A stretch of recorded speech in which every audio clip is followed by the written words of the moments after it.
Bonjour à tous, je suis Claire, donc la designeuse derrière le nom Le Crochet d'Amélie. Je design des vêtements adaptés à toutes les morphologies. Et aujourd'hui, je vous embarque avec moi avec ma nouvelle création. Donc une collaboration avec Baba Wool, que j'aime beaucoup, qui fait des super choses et qui m'a encore fait des petites beautés rien que pour moi. Donc ça c'est cool.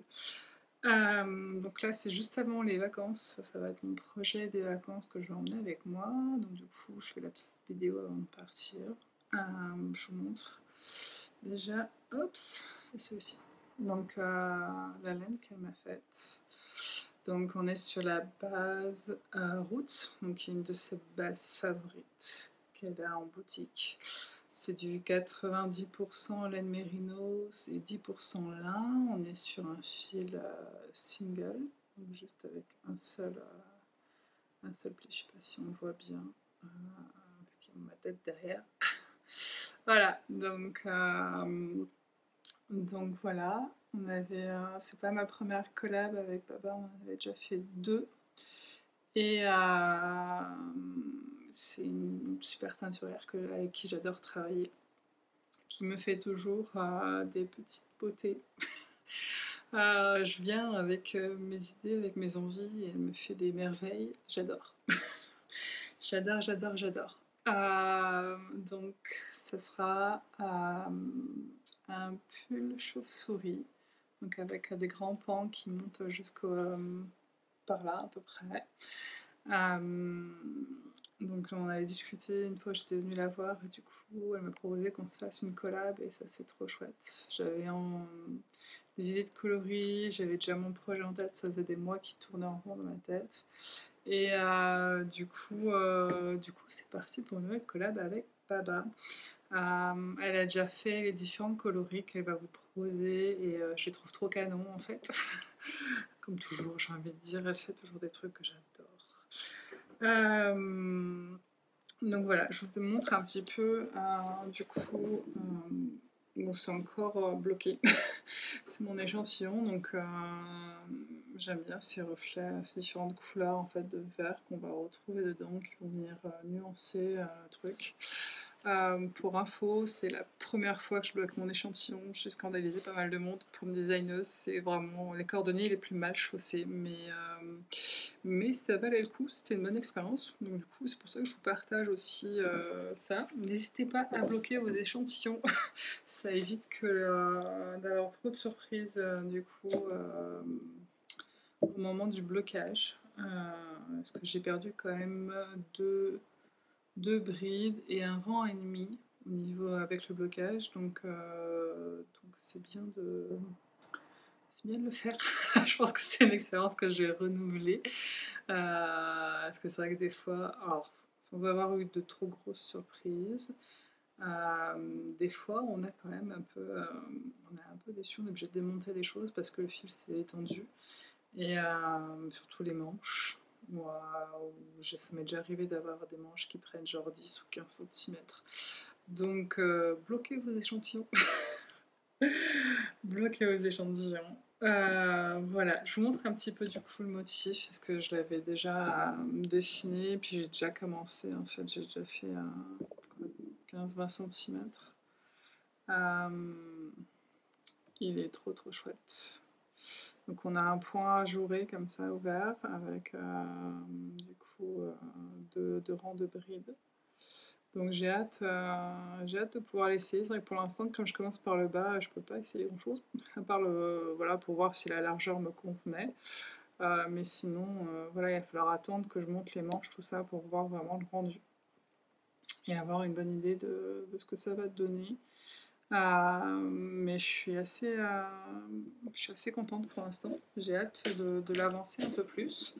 Comme je disais, donc c'est bientôt les vacances, donc je vais l'emmener avec moi. Je pense que je referai du coup une vidéo en rentrant. Dans le temps de vacances, il y a des chances qu'il soit terminé. Qu'on soit juste avant du coup la rédaction des explications et le lancement des tests. Je pense que ça devrait sortir du coup peut-être en octobre ou novembre, on verra. Voilà, en gros, pour l'instant en tout cas. Donc j'espère qu'il vous plaira.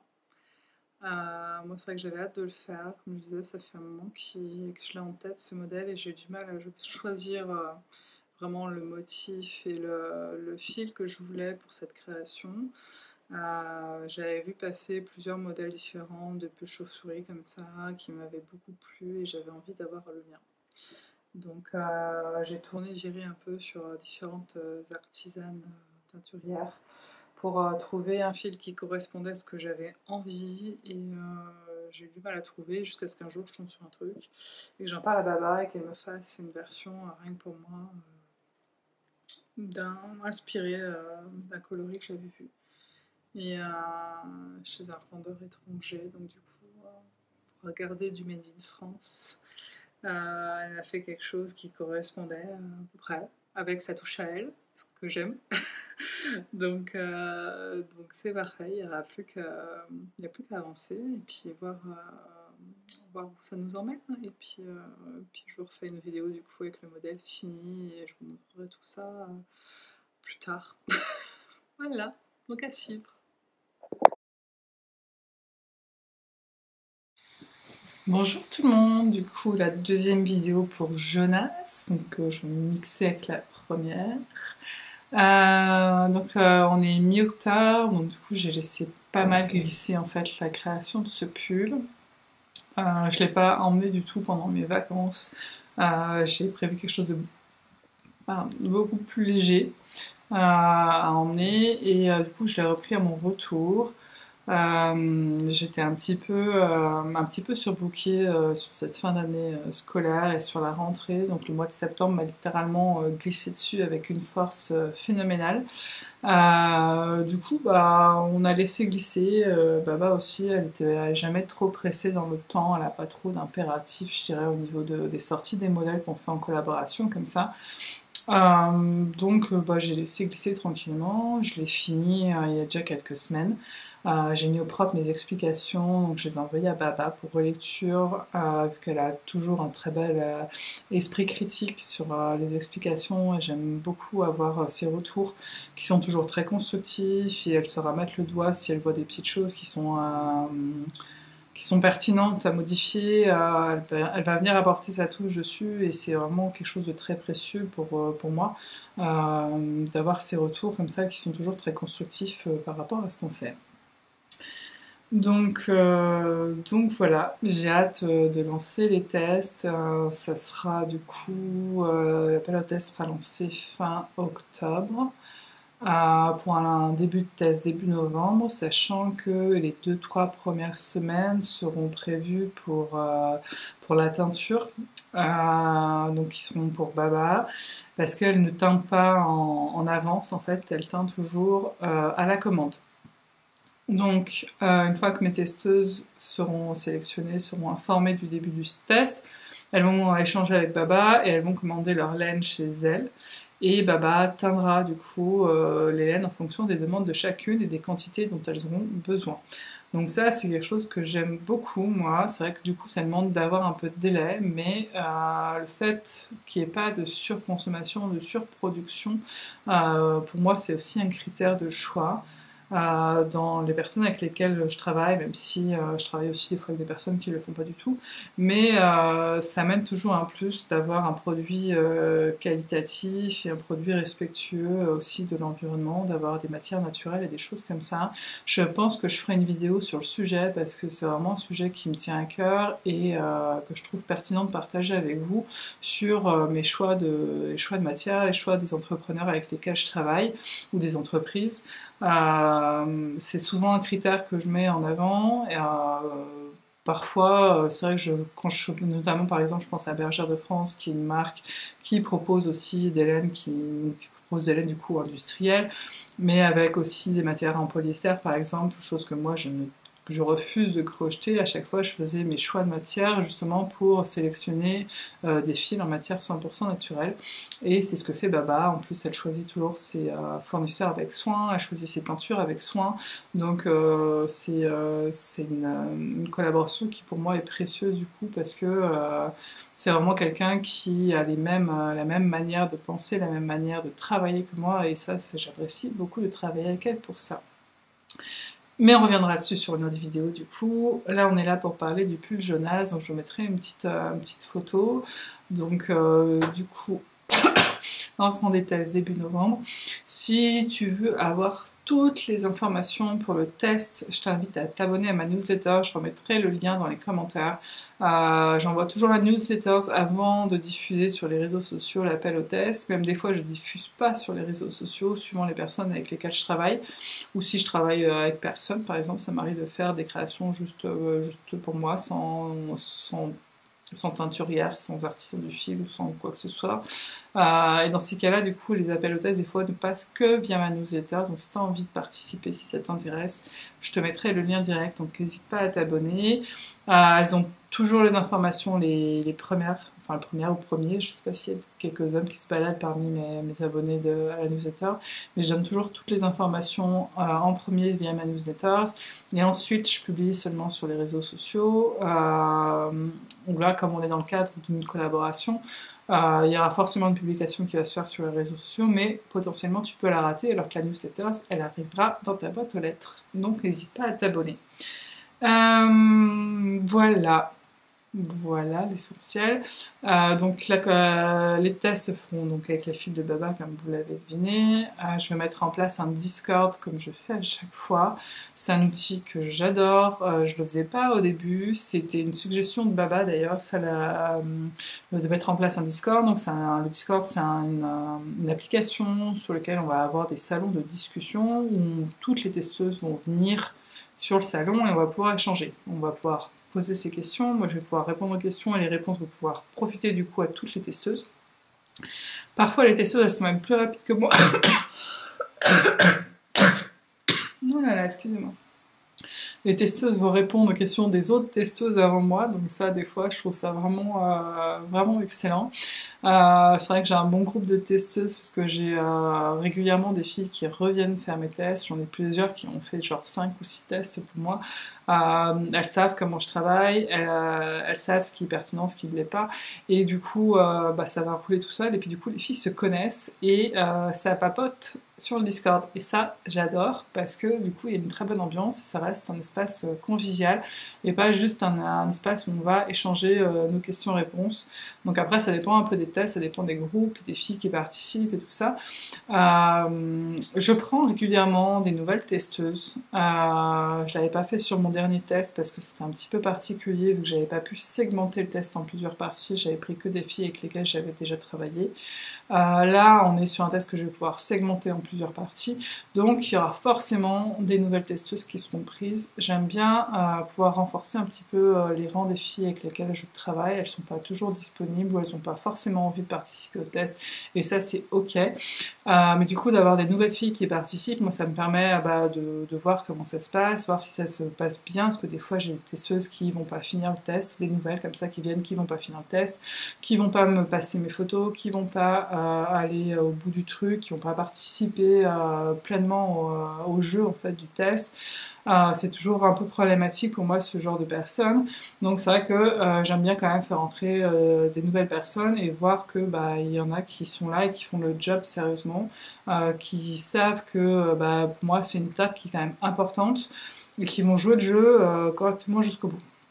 Chacune des testeuses repart avec les explications corrigées à la fin, une version complète, la version qui sera mise en vente au moment du lancement des explications.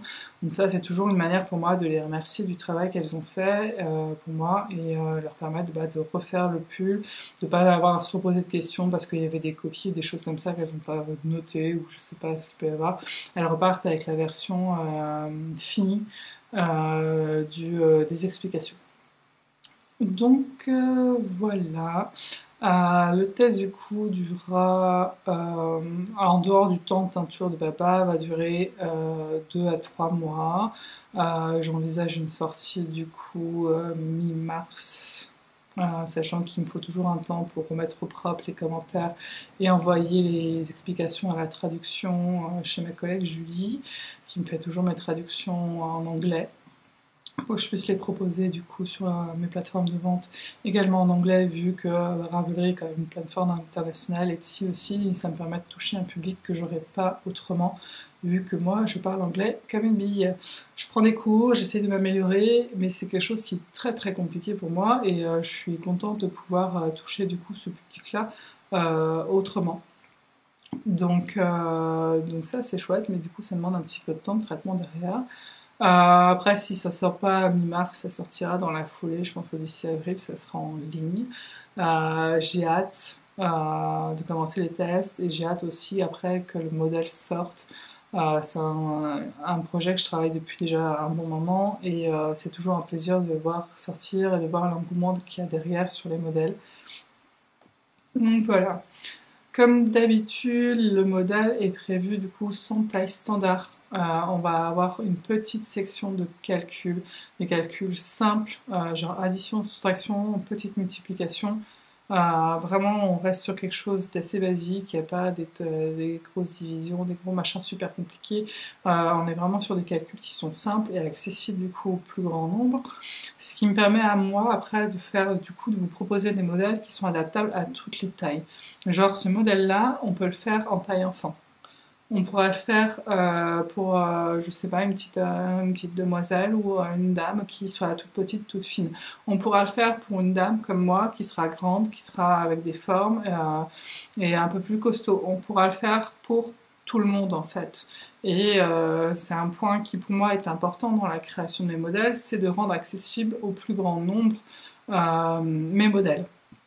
Parce que moi, clairement, je suis hors norme, je rentre pas dans les styles standards, je rentre pas dans les vêtements classiques en magasin. Souvent, j'ai des problèmes avec mes t-shirts qui sont trop courts, parce que je suis grande et que les standards des vêtements, ils sont pas faits pour les gens qui sont soit trop grands, soit trop petits, soit trop minces, soit trop machin.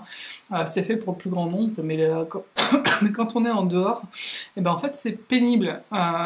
Et du coup, moi, c'est un point qui me tient à cœur quand je crée des modèles, c'est avoir quelque chose qui pourra aller à tout le monde. J'ai poussé le vice du coup à prendre des explications aussi accessibles en taille enfant parce que la manière de faire et de calculer du coup va vous permettre de créer toutes les tailles et toutes les corpulences et tout. Ça ira à tout le monde et ça j'adore. Voilà pour les news. En tout cas, en ce qui concerne ce truc-là. Une petite pause, j'ai été interrompue. Du coup, je sais plus du tout où j'en étais. Donc voilà, j'espère que vous avez toutes les informations. Si vous avez des questions concernant les tests, concernant je sais pas, la création en elle-même ou de quoi que ce soit, n'hésitez pas à commenter la vidéo, à poser vos questions en commentaire. Je suis toujours dispo pour répondre, il n'y a pas de problème. Donc voilà, j'espère que ça vous aura plu. Et puis on se retrouve bientôt pour une prochaine vidéo. Bonne journée!